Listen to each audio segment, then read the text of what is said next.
দোয়া করতে জানা এটার জন্য কোনো আপনার মাস্টার্স করতে হয় না। দোয়ার উপরে আপনাকে পিএইচডি করতে হবে না, খুব সিম্পল বিষয়, এখনই শিখে নেন। দোয়ার জন্য আদব হলো যে আপনি আল্লাহর কাছে দোয়া করতে গিয়ে প্রথমে আল্লাহর প্রশংসা করবেন। আল্লাহ, আপনার অনেক নিয়ামত আমি ভোগ করছি, আপনি আমাকে অনেক নিয়ামত দিয়েছেন। স্বীকৃতি দেওয়া যে আল্লাহ আমি সুস্থ, অনেকে সুস্থ না। আল্লাহ আমি পঙ্গু না, অনেকে পঙ্গু। আল্লাহ আমাকে আপনি কত কিছু দিয়েছেন যেটা অনেককে দেন নাই।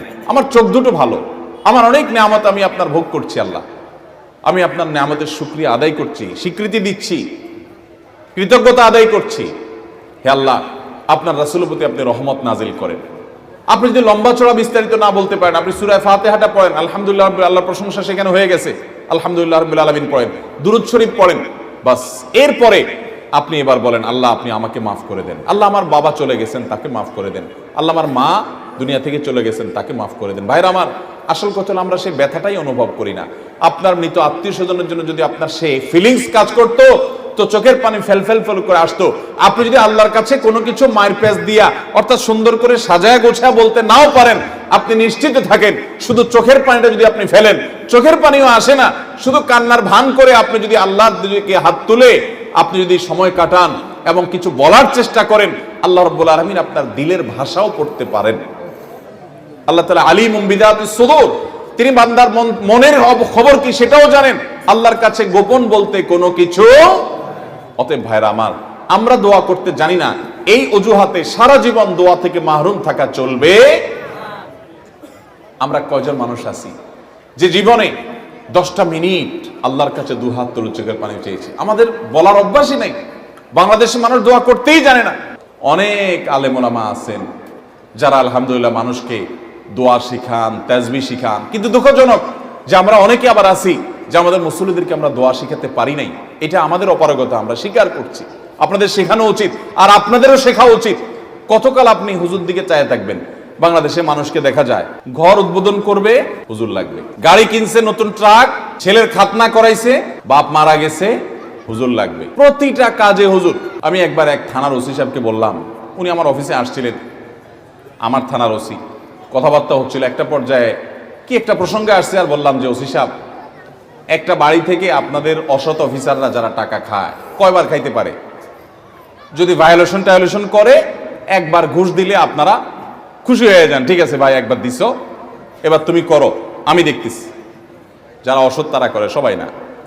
কিন্তু একজন মানুষ যখন বাড়ি করে তখন কিন্তু এই দোয়ার যে আনুষ্ঠানিকতা আছে, এই আনুষ্ঠানিকতার মাধ্যমে এলাকার হুজুর কিন্তু কয়েক দফায় টাকা পায়। কিভাবে? আমি দেখেছি যে অনেক ইমাম সাহেবদেরকে দিয়ে প্রথম কোপ দেওয়ায়, যে বহুতল ভবন হবে এখানে, হুজুর প্রথম কোপটা আপনি দেন, তাহলে হুজুর সেখানে একটা টাকা পাইলো। একবার হইল নি? এরপরে যখন ছাদ ঢালাই হয়, সেন্টারিং হয়ে গেছে, ছাদ ঢালাই হবে, আবার হুজুরে ডাকে, হুজুর আপনি একটু দোয়া করে দেন যেন ভাঙে না পড়ে। দ্বিতীয় দফা হইল নি? এরপরে ছাদ ঢালাই হওয়ার পরে বিল্ডিং যখন কমপ্লিট হয়ে যায়, এবার প্রতিটা ফ্ল্যাটের মালিকরা আলাদা আলাদা করে দোয়ার আয়োজন করে, আবার হুজুর দোয়া পায়। তো একটা বিল্ডিংয়ে যদি 10 জন মালিক থাকে, যার যার ফ্ল্যাটে উঠতে আবার 10 বার দোয়া পায়, তাহলে 10 বার 10 জনের মাটির কোবে একবার 11 বার, ছাদে সেন্টারিং এর সময় একবার 12 বার, আর কমপ্লিট হওয়ার পরে একবার 13 বার। এরকম 13 বার, 14 বার, 15 বার, 5 বার, 10 বার পর্যন্ত একজন হুজুর টাকা পায়। ওসি সাহেব আমার কথা শুনে ফেলফেল করে চেয়ে রয়েছে। যাই হোক, এখানে আবার মিলাচ্ছি না আমি যে ঘুষের সাথে এখানে হুজুরদের টাকা দেওয়া। দুনিয়াবি কাজ, দুনিয়াবি যে কোনো বিষয় হুজুররা যদি করেন সেটা বিনিময় দিলে সেটা জায়েজ আছে। কিন্তু আমি বলছি যে আপনি নিজের দোয়া নিজে করতে শিখেন। আপনি সবকিছু হুজুরের দিকে চেয়ে আছেন কেন? বাংলাদেশে মানুষ দোয়া করতে জানে। মসজিদে নামাজের পরে সম্মিলিত মোনাজাত যেসব মসজিদে চালু আছে তারা করে, বেশিরভাগ মসজিদে চালু আছে বাংলাদেশ। আপনারা দেখবেন যে কোনো ব্যক্তি হয়তো নামাজের পরে জিকির আজকার তাসবিহ যেগুলো মাসনুন ওজিফা আছে সেগুলো করতেছে, এদিকে ইমাম সব হাত তুলছে। তো কেউ যদি ওই টাইমে একটু জিকির আজকার করে তো আশপাশ থেকে দেখবেন মানুষ এভাবে গুতা মারে। খেয়াল করছেন? এর মানে কি? এর মানে হলো হুজুর হাত তুলছে, তুমি বসে আছো কেন এখন? আচ্ছা, এরপরে হুজুরের মনে করেন আজকে 4টা-5টা জিনিস চাওয়ার দরকার, আল্লাহর কাছে চাই ফেলছে, আল্লাহ আমাকে মাফ করে দিয়েন, নেকামলের তৌফিক দিয়েন, হেদায়েত দান করে দিয়েন, কমন কিছু কথা চাইছে। আজকে হুজুরের কোনো অসুবিধা নাই, হুজুরের পরে দোয়া শেষ করে দিছে। আরেকজন মানুষ দোয়া করতে করতে তিনি আজকে তার নতুন কিছু সমস্যা যোগ হয়েছে, আজকে পেটে ব্যথা আছে, দোয়া করছে আল্লাহ আমার পেটে ব্যথাটা ভালো করে দেন। তার বউর একটু অসুবিধা আছে, এটা দোয়া করতেছে। এদিকে হুজুরের দোয়া তো শেষ, যদি হুজুরের দোয়া শেষ হওয়ার পরে আবারও কিছু সময় দোয়া করে, তাও দেখবেন আস্তে আস্তে কিছু মানুষের গুতা মারে। এর মানে কি? হুজুরের দোয়া শেষ, তুমি কি করো? তার মানে ওই যে রেডিমেড দোয়ার বাইরে দোয়া আমাদের দেশে মানুষ করতে জানে। ভাইরা আমার, খুব আফসোসের সাথে কথাগুলো বলা, আমরা দোয়া করা শিখবো তো ইনশাআল্লাহ। ভাইরা আমার, দোয়ার মাধ্যমে বান্দা লাভবান হয়, লাভবান হয়, লাভবান হয়। বান্দা যদি দোয়া করে সেটা 3 ভাবে কবুল হয়। কয় ভাবে কবুল হয়? 3 ভাবে। দোয়া যদি শর্ত পূরণ করে আপনি করতে পারেন, মিস হবে না। হালাল উপার্জনকারী দোয়া কবুল হয়, হারাম দিয়া দেহ গঠন হলে দোয়া কবুল হয় না। দোয়া কবুলের মূল শর্তই সেটা। এরপর দোয়া কবুলের শর্ত হলো যে সালাত সালাম পেশ করবেন নবী করিম সাল্লাল্লাহু আলাইহি ওয়াসাল্লামের প্রতি, আল্লাহর প্রশংসা নিবেদন করবেন।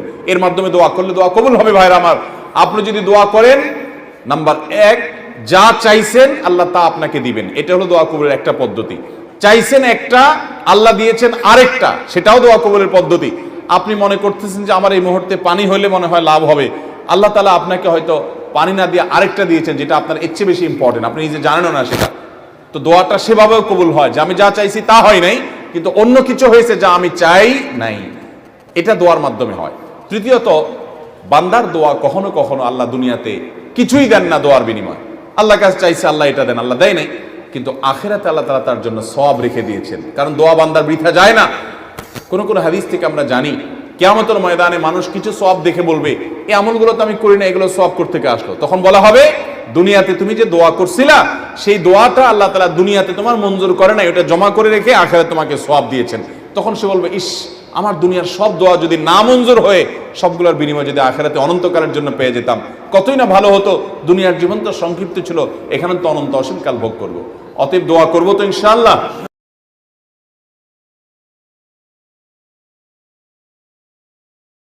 আমি বহু মানুষকে পার্সোনালি এটার পরামর্শ দিয়েছি, ওনারা আমল করেছেন, আমল করে উপকৃত হয়েছেন। এরকম বহু মানুষ আছেন। বৃদ্ধ মানুষ, বাবা ক্যান্সারে আক্রান্ত হয়েছেন অনেক দেরিতে, আল্লাহ তাআলা অলৌকিকভাবে সাহায্য করেছেন।